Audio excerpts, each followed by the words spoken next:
睇房時間，官方報基本房間面積為10平方米，酒店採用主題工業風格設計，設計擺設合理，電視係普通數碼電視，有 HDMI 插位，雙人床係普通 size 雙人床，舒適度合格，床頭位置並冇提供到充電裝置，但係由於距離床尾嘅電掣位置非常接近，所以問題並唔大。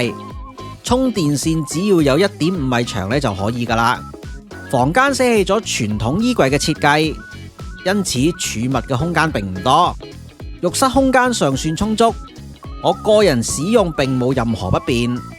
老實講，房間嘅空間並唔算大，酒店嘅定位都係精品酒店。基本房間絕對唔適合長住，比較適合短住爆房。